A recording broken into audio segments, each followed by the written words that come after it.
Hello everybody, good morning. Back again in the workshop on a bit of a chilly December morning in between Christmas and New Year. So what better than to talk about my favourite subject of bait again. Actually, I will say one thing.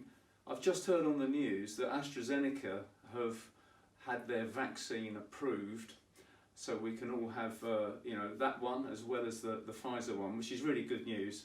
By the time everyone sees this, they'll have heard it, but a good bit of news to start off the new year with. So what am I going to talk about today? A mixture of things really. This is all unscripted. I have got a little prompt sheet here just so I don't forget what I'm talking about, but my son William, who's doing the videoing, he's in charge of remembering, so that's a good thing for me to have. So I've got some bits and pieces in front of me here, and one thing before I get started is I'd like to thank everybody very much for all your feedback and your comments, particularly on email. I've had some challenging questions, some very interesting emails, and what I will say is one of the things that is a great source of enjoyment to me, particularly doing these clips, is that I'm helping people out. I get a lot of enjoyment from doing that. And I particularly get a lot of enjoyment from people coming back to me afterwards, sometimes several months or even years afterwards, and saying, you know that little thing you mentioned, it's really helped, and I've caught a personal best or I've had a great season. So that matters a lot to me. In actual fact, it reminds me of a TV programme that I watched a good few years ago, one of the many cooking programmes that's on the TV. And you might have heard of this particular very famous, he's a world famous chef called Raymond Blanc. And he runs a fantastic restaurant in Oxford called Manoir aux Quatre Saisons, which I've been lucky enough to go to. His food is exceptional. But the TV programme was great, and he started off by saying something very important. And he said that he's going to look forward to doing the series because in cooking, he's made all the mistakes, so you don't have to. And that's something that I really, well, it sort of resounded with me, because it really made me think that all the mistakes that I have made, so you don't have to in bait. It's a very similar thing. Obviously I don't know it all. I'd be very big-headed if I said I did, but I've certainly been doing it a good few years, and the little things that crop up in these clips, it's all good fun to get the feedback afterwards. So what I want to do now is kick off by talking initially about paste.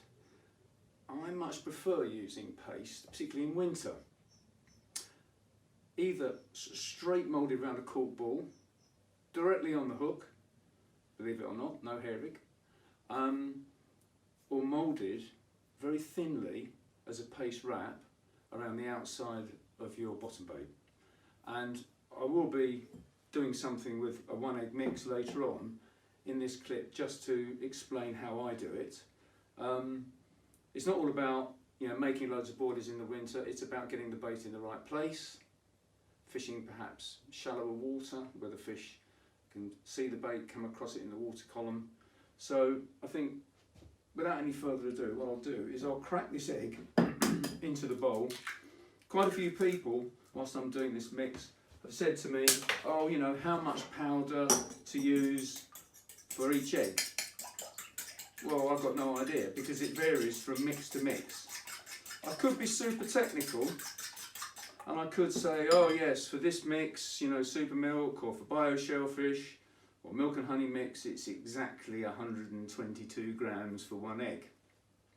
But it depends on the size of the egg, which I've talked about before. It depends on any other additives that you might put in.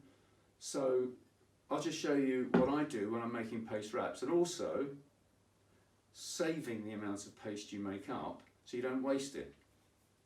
So I've cracked my egg in the bowl. This particular mix is Supermilk, which is good for Carp and Barbel. This is a nice gloopy additive, which is very milky, called Spectrum Milk and Cream. You can see it's almost pure white.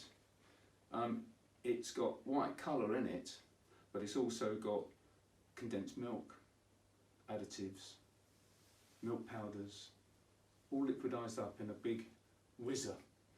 I use one of those big stick whizzers, and it's also got a little bit of flavouring. So it's all natural sugars. So I'm going to put to that 1 egg mix just a half a teaspoon, if that. Less is best. Put that to one side, screw that lid back on, give that a mix round. And today, flavour wise in here, because it's paste, I'm using less than half of the normal.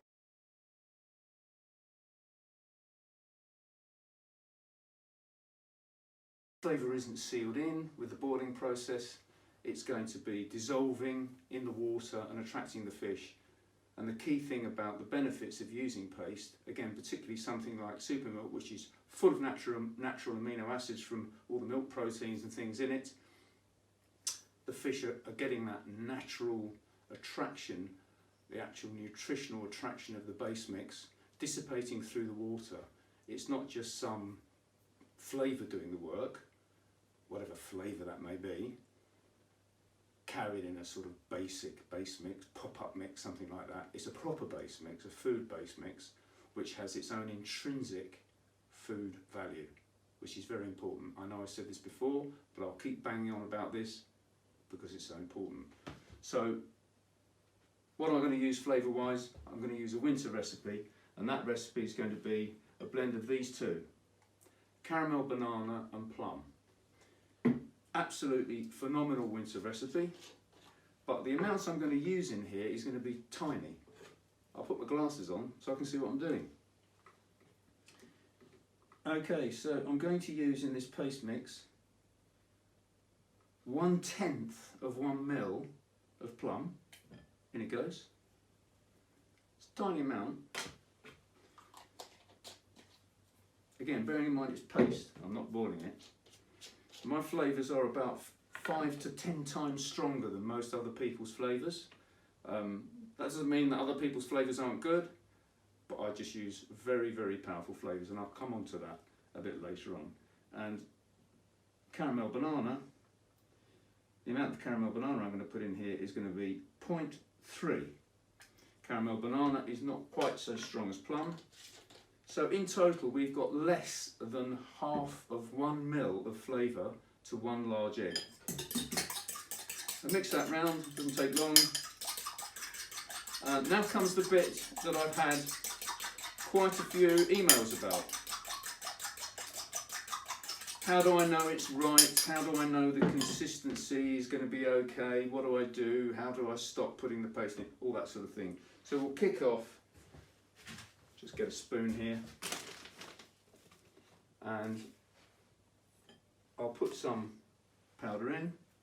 And before I get my hands in here, and particularly today, because I'm filming and there's equipment all around here, which I don't want to get smelly and dirty, I'll put these gloves on. These are dental gloves, quite strong. Particularly useful to get hold of these gloves if you're using some of the smellier flavours. So you can see roughly how much paste I put in here, sorry, how much powder I put in here, and you can see the consistency that it's beginning to get to. It's actually quite surprising how much 1 egg soaks up. And after I've done this, I've got my scales here, I'll actually weigh what I've made, and we'll see just how much a 1 egg mix makes up. It's beginning to take shape now, so now I have to slow down the amount of powder that I'm putting in, because as the egg and the flavour starts to soak in to the powder, it will start to stiffen up. So there has to be a point where we stop adding the powder so that the paste doesn't go too stiff. In a couple of hours' time, all the liquid will have been absorbed by the powder, and we don't want the paste to be too stiff. We want a little bit of flexibility so we can mould the paste around the boilie. So now I can get my hands into the mix. It's very difficult on camera to tell you exactly what final consistency this takes, but you can straight away see that with a properly designed base mix, it doesn't go too sticky, it's not sticking much to the gloves. I'm adding, a bit like making pastry, but very gently, I'm adding little bits of powder at a time. And the consistency that we need to try and aim for here is, if you can remember when you were a child, or if you've got your own children, Play-Doh, it's quite soft and sticky. Softer than Play-Doh, you really want to have this paste.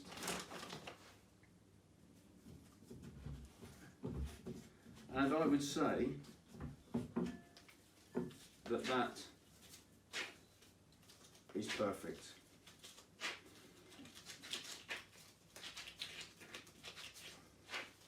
If you can see that consistency, it's just about right. It's a little bit too soft at the moment, but if I was to give that, say, about an hour, that would be perfect for using straight as a paste on the hook if you're barbel or chub fishing or carp fishing, and certainly it would be perfect for doing as a thin film, a paste wrap around a boilie, which I will now explain. As that's drying off a bit, I'll explain a little bit more about my reasoning behind using paste wraps over and above dips, glugs, that sort of thing. Quite a lot of people say, oh, I don't want to freeze my hook baits. You know, I've made a batch of boilies, or I've bought a batch of boilies, or whatever they might be, and I'm going to air dry them. And after they've air dried for a few weeks, I rehydrate them with a dip or a glug. And that's fine, you can do that, but I think air drying boilies for a long period of time denatures a lot of the real nutrition in them. It takes out all the natural oils and natural additives and flavours that are in there, particularly if they're extracts like krill or shrimp, any of those nice extracts, and they all dry out. You can't really rehydrate a boilie when it's been sat around air drying in a drying bag or on a wire tray for a few weeks, and expect it to perform in the same way that it would do when it was made fresh. So my mantra would be fresh bait, air dry it overnight. This is hook baits or free offerings. Use them straight away or freeze them. When it comes to making your hook baits a little bit more attractive, we've just done something which is what I have been using for a while, and it works for me. We're using the original base mix that goes into your free offerings. We're making an unboiled paste out of it. We're making it fresh, which took me about 2 minutes, so you can do it the day before you go, or even the day you go, or even on the bank. And you're going to take a tiny little piece. When I talk about a little piece, a really tiny thin film of paste, and by way of contrasting for the film, I've got this is a by shellfish boilie, but it's just to show you the contrast of how thin the paste wrap needs to be. So imagine that is on your rig. That's a pop-up in, there's a corkball pop-up, and we're literally moulding this, you can see, very thin, sort of almost just a sort of smear of paste around the boilie. So even if it's a pop-up, by smearing a little bit of paste around, and you can fiddle with it and do what you need with it to get it like it. Doesn't need to cover the whole boilie, it can just be part of it, and that has got more attraction a more natural attraction. It's not over flavoured than any dip or glug, in my opinion. So that's why I like paste wraps. We'll just come on to this little piece of 1 egg mix that I've made here. I'll turn the scales on, purely out of interest. We'll see how much paste that's made. That's made 170 grams of paste. So you don't want to take all that fishing with you. Even if you're going for a weekend, if you're just using these tiny little smears of paste, I mean, you can put more around than that. That's just a quick example for the camera. So this is what I do, so I don't waste this, particularly if you're using Supermilk, which is expensive. So what I'll do is I'll break that up into 4 little balls. Having got some cling film ready, as in all good cooking programs, this cling film was prepared earlier. Put the paste in a little ball of cling film. That's one. Another bit of paste into another bit of cling film. 2. Here we go. And the 4th bit. Now imagine I'm going to go fishing tomorrow or today. I'll just take that one piece with me, with my boilies, and I'll either use this on the hook, and you can use paste on a stringer as well, which is brilliant. Just mould it around a bit of tape, PVA tape. Paste stringers are brilliant. I don't know if anyone's tried that.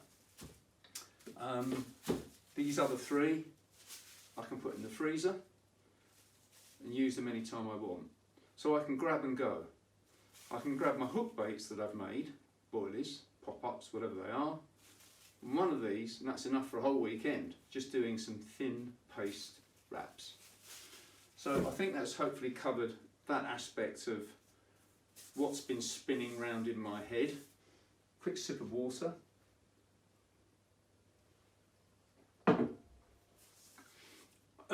I think we'll have a little pause now, and I'm going to move on to a different subject for the next clip. So I'll see you in a minute.